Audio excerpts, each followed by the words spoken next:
Can you believe it's been around 6 months since Space Wolves received their range refresh? During that time, I've been trying out their units, running different combinations, and keeping an eye on the meta to determine how these units fare in both fun and competitive environments. In this video, I want to dive back into Wolf Guard Terminators, a unit that's established itself as an almost auto-take for Space Wolves players in competitive environments. We'll look at the unit datasheet and rules briefly, their leadership options and unit composition, as well as their positioning and list building and role on the tabletop. Welcome to my mini Grimdark.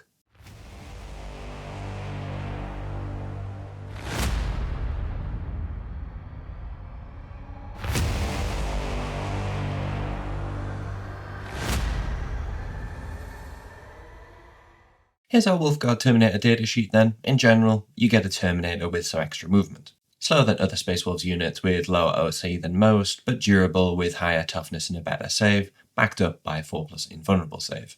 Wargear-wise, the Wolf Guard Terminator is armed with a mastercrafted power weapon and Stormbolter by default. The Stormbolter in theory gives some limited light infantry killing firepower.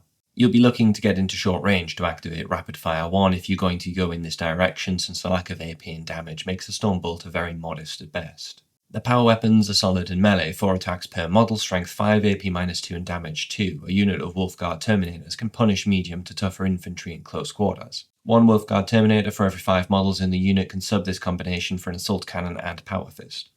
The Assault Cannon is a direct upgrade from the Stormbolter for killing light infantry, and an extra attacks with devastating wounds means that you do have a chance to tickle tougher foes too.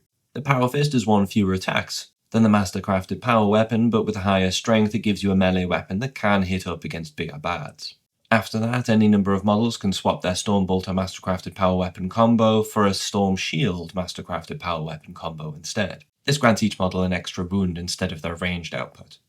Given that the Stormbolter is a little disappointing in 10th edition, I generally lean in this direction, but we'll go through wargear combinations in a moment. Finally, 1 model per unit will be the designated pack leader. They can swap out their Stormbolter and mastercrafted power weapon for either a relic, great axe, or twin lightning claws. One is decisively better than the other, but both can be useful situationally. Starting with the meta favourite, the relic great axe, and you get a weapon that you can take on bigger foes with. 3 attacks hitting on 3s with strength 7, AP -2 and damage 3. It's 1 strength less than the Power Fist, but the extra pip of damage makes up for this. More often than not, you'll be happy with the trade here. It does have devastating wounds for negating saves and invulnerable saves altogether if you can get any critical wounds through, but with only 3 attacks, the odds of activating this are against you. I suspect people are drawn to this one mostly because of the damage 3. It makes it very efficient at killing tougher infantry. If you want something for clearing out masses though, you could go with the twin lightning claws instead. 6 attacks this time, hitting on 3s, so you'll land 4 or 5 each time you roll on average, with strength 5, AP -2 and damage 1. Twin linked means you can re-roll the wound rolls. On average, against toughness 5 or less opponents, you'll probably force them into 4 saving throws at AP -2. That's very good. The downside is the damage 1. It means you're still only killing 1 Tacticus Marine on average with this output. If I'm pushed, the Relic Great Axe tends to be the better option. If I'm running 1 unit of Terminators, this is the option I'd go with. Unless in your local meta you happen to go up against lots of Kroot Guardsmen, small bugs, soft elves, or mass cultists on a day-to-day basis, the Relic Great Axe just feels like it's going to be the right tool for the job more often than not. Damage 3 with AP -2 is just solid for killing most things. The difference isn't so critical that's going to change the game for your mind. If I'm running 2 units of Terminators, I tend to run 1 of each. I take the lightning claws for 2 reasons. Firstly, they just look awesome. Total and unashamedly rule of cool logic. The aesthetic of the game is more important for me than anything else. I don't play units or models that I'm not happy to look at, and I will, occasionally, play models and units purely because they look awesome. This guy looks awesome, in my mind. And the second reason I take the lightning claws is if I know for a fact I'm going to come up against lots and lots of chaff units. Alright, no other wargear choices to consider, but we do have some impactful and important abilities to note as well. Firstly, the unit has Deep Strike. In a nutshell, you can drop them down during the reserves phase of round 2 and into the midst of the enemy, no closer than 9 inches from the enemy units. It's a great strategy that combines well with Space Wolves' abilities at stratagems and board control. Since your unit doesn't really have any notable ranged output and provides no buffing to other units on the table, there really isn't anything to worry about them not being on the table in round 1, since they'd likely just be slogging forward anyway. The unit also has a fantastic ability in rugged resilience. If the strength characteristic of incoming attacks is greater than the Wolf Guard Terminator's toughness, then the attack is at -1 to wound. This is a really big durability buff. At toughness 5, most things are wounding your Terminators on a 4+ or a 5+ anyway. Now, anything from strength 6 through to strength 9 will still need a 4+ to wound your Terminators. Dedicated tank and monster busting firepower at strength 10+ is going to be at 3s instead of 2s. All of this is outside of abilities, traits, and stratagems that remove modifiers or counter with wound roll buffs, of course. But more often than not, this is going to be a tough unit to take down. Even more if you load out with storm shields for that extra wound per model. As of December, the unit technically has 3 leadership choices. One is locked to a specific detachment. Generally and across the board, Arjac Rockfist and Logan Grimnar are always available to the unit. Both are excellent choices, and even after Arjac's points increase in September, they're both worth the cost for what they bring to the table. Arjac buffs directly by giving the models in the unit a chance to fight on death in melee, along with his own profile, which is particularly efficient against characters, monsters, and vehicles in melee.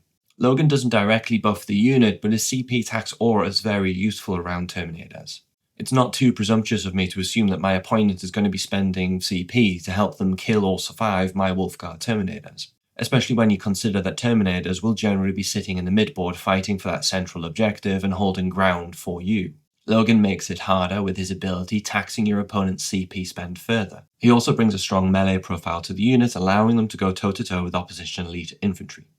The final leadership choice is the humble Terminator Captain. This one's only available to you in Saga of the Great Wolf, and you'll need to fork out on the cost of Grimnar's Mark enhancement for him too. But otherwise you'll get a suite of tricksy abilities to make the unit strategically more diverse than they typically would be. The Captain's native ability Unstoppable Valor lets the unit reroll charge rolls. Great ability, especially if you gamble on that deep strike in and charge move that we all pray will one day work in our favour. The Captain reduces CP spend by giving this unit a discount on stratagems. More importantly perhaps, you can use Grimnar's Mark to get rapid ingress or heroic intervention for free once per round for this unit. I love both of these for the unit. Heroic intervention is one you'll want to remind yourself of in each of your opponent's rounds, just on the off chance they stumble too close to your captain's units following a charge move. Points-wise, despite being a staple in the competitive scene, Wolf Guard Terminators remain at their launch points values of 170 points for 5 models and 340 points for 10, regardless of wargear choices. In short, both are fairly priced in my opinion and in my experience. So, how should you take this unit? Well, let's start by looking at Wolf Guard Terminators inside some competitive lists so that we can consider the likely optimal loadouts first. Some of the points values might be out depending on where the list sits versus data slate changes, but this would only matter if you're trying to copy the list like for like, which isn't the purpose of this exercise. We're just interested in see how units have been taken in the past and the kinds of army that it's built around. In this first list, 2 units of 5 Wolf Guard Terminators, each loaded out with storm shields and mastercrafted power weapons, with the pack leader sporting a relic great axe. No assault cannon loadouts, the player here decided to max out on durability with storm shields and the extra wounds that they grant instead. Both units have a leader, Logan Grimnar in one, Arjac Rockfist in the other. Glancing at the other units in the list, and we've got a mix of fast attack vanguard and elite head takers. Nothing else with any real durability. In this list, as per most Space Wolves lists that include Terminators, the Wolf Guard Terminators are the central unit here, and the rest of the army is going to work around it. Your opponent won't be able to ignore the 2 Terminator units, since they'll invariably end up sat somewhere in the middle of the battlefield, near or on a top of an objective or 2. If they want to destroy the units though, many armies will need to apply higher levels of resources to do so, and this frees up your other Space Wolves units to do what they do best. Without the Wolf Guard Terminators, many armies would be able to spread their resources more evenly across your other units, and since none of these are going to be able to take more than a modest amount of ranged or melee damage before they succumb, you could find yourself short of resources very quickly. In short, the 2 Terminator units act as a threat and a distraction. We can see a similar setup in List 2, this time even bigger investment in the Wolf Guard Terminators. Wargear-wise, you can see the additional assault cannons and power fists in here. The player likely determined that there's plenty of durability across the unit anyway, so the addition of some modest range support and bigger melee punch would be welcome. At the end of the day, if they can take up an advantageous position in the middle of the table, they're going to be very, very hard to remove. Units this size are prime targets for buffing too. Suddenly your CP spend is enhancing 500 points of models in one go, which makes the cost feel much more like a bargain. And finally, it's just an example of a list that was successful that runs a single unit of Terminators. We still have Logan and Arjac in the list, but Logan's likely going to be running solo, and Arjac will take up position in the unit. This changes how Logan's likely to be used in your army a little, but he's very capable of running by himself, and this tends to be how I deploy him. Arjac doesn't have much to offer as a lone character, he's much more impactful inside a unit of Terminators. So here's the common question around this unit: should I run them as 10 or should I run them as 5? In reality, there isn't really a right or wrong answer here. It depends on the other variables at play. For example, if you're running Arjac and Logan, then on the surface 2 units of 5 seems like it would make sense. Both characters then get a bodyguard unit, and both units can take a lot of punishment. In addition, 2 units instead of 1 means you can have Terminators in 2 places at once, giving you footholds in 2 places rather than just 1. In a balanced force, this is probably the easy and sensible approach.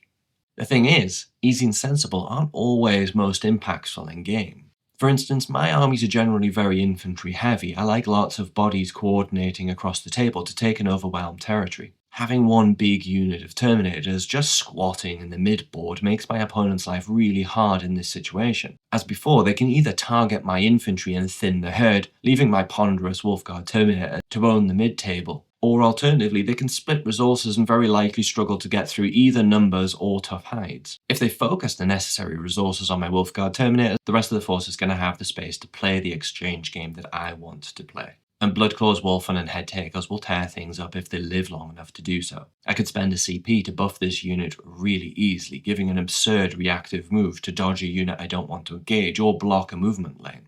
Or maybe interrupt to get first strike in combat. It's easier for me to keep Logan's CP tax around this unit as well, so my opponent will think twice themselves when they're trying to buff or re-roll bad dice against the Terminators. Here's one final list example, one of my current lists. It's still early days for Saga of the Great Wolf, but I'm playing with the Captain in a unit of Wolf Guard Terminators, Arjac in another, with Logan Grimnar running solo. The 2 units will get into the mid-board and hold the line there, being a pain to shift. I'll position Logan to apply a CP tax bubble around those units as much as possible, without letting him be an easy target for the enemy.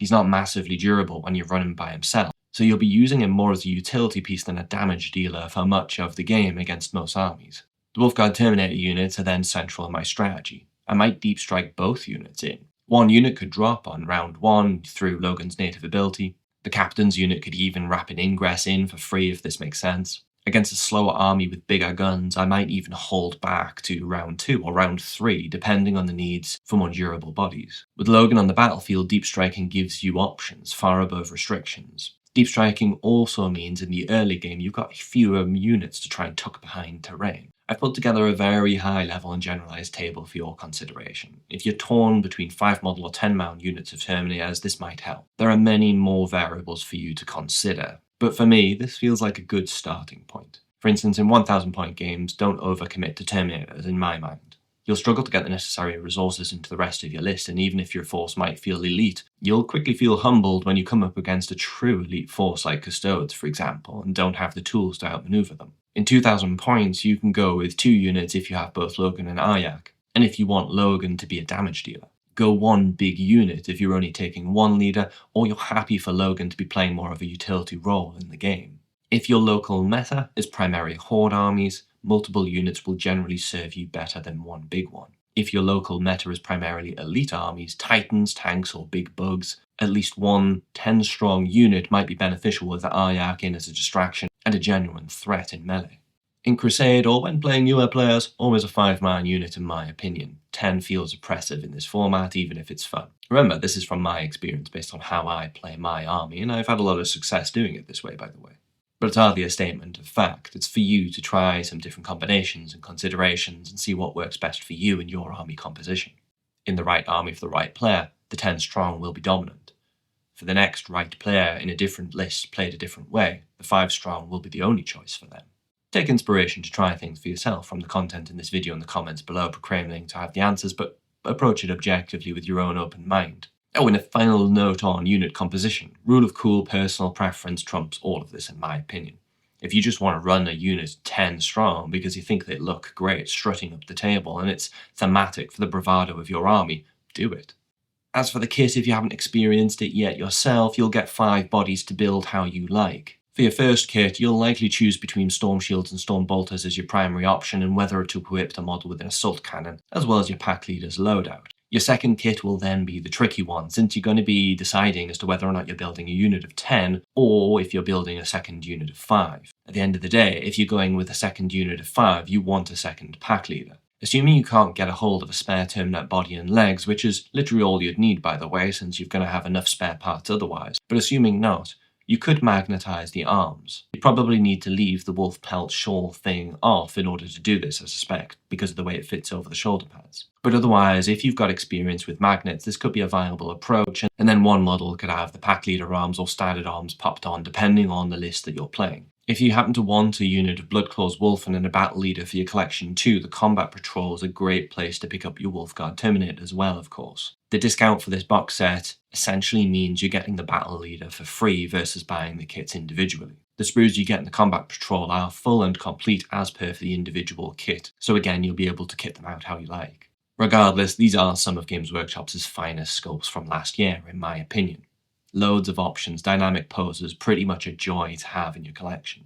The parts interchange with other Terminator kits, by the way, quite easily, often without having to convert anything at all, really. And you'll get plenty of spare heads and weapons, depending on your loadout choices. You could wolf up a unit of Assault Terminators quite easily with these spare parts, for example, if you're inclined. You don't need a unit of Wolf Guard Terminators to win with Space Wolves, but they're a staple in competitive lists and casual lists alike for a good reason.